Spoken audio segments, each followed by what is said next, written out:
जीवनाकडे पाहण्याची नवीन दृष्टी या ग्रंथातील सद्गुरू श्री वामनराव पै यांचे विचार.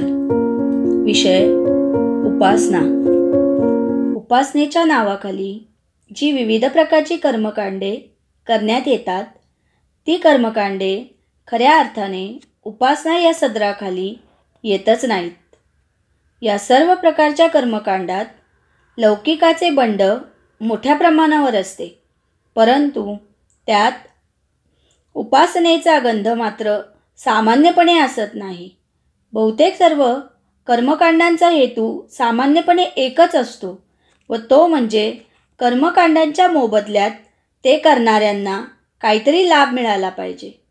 बहुतेक सर्व कर्मकांडात यजमान आणि पुजारी यांचा दृष्टिकोन आर्थिक लाभ किंवा अन्य प्रकारचे लाभ प्राप्त व्हावे असा असतो, म्हणून याला उपासना म्हणता येणार नाही. वास्तविक उपासनेच्या खऱ्या प्रकारात कसल्याही तथाकथित कर्मकांडांची गरजच नसते.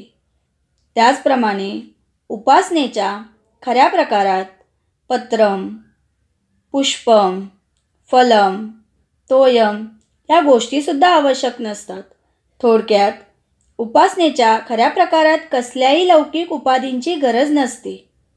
उपासना या शब्दाचा अर्थच उप म्हणजे जवळ आणि आसन म्हणजे बैठक असा आहे. याचा अर्थ असा की साधकाची बैठक देवाच्या अगदी निकट असली पाहिजे. देव आपल्या हृदयात असल्यामुळे प्रत्यक्षात तो आपल्या अगदी निकटच आहे.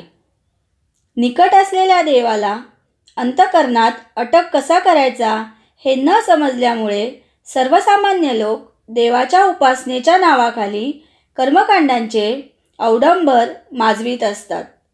भक्तिभावाने देवाचे जर अनन्य स्मरण केले तर देव स्वतःहून भक्ताकडून अटक करून घेतो.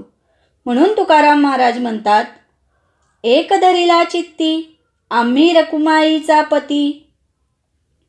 चित्तात देवाला धरायचा कसा ही गुरुकिल्ली सद्गुरू साधकांच्या हातात देतात.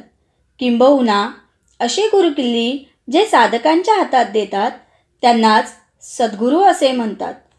थोडक्यात खऱ्या उपासनेचे वर्म आणि मर्म आवडीने भावे देवाला निरखित तन्मय होण्यात आहे. विठ्ठल विठ्ठल. जय सद्गुरू. जय जीवन विद्या.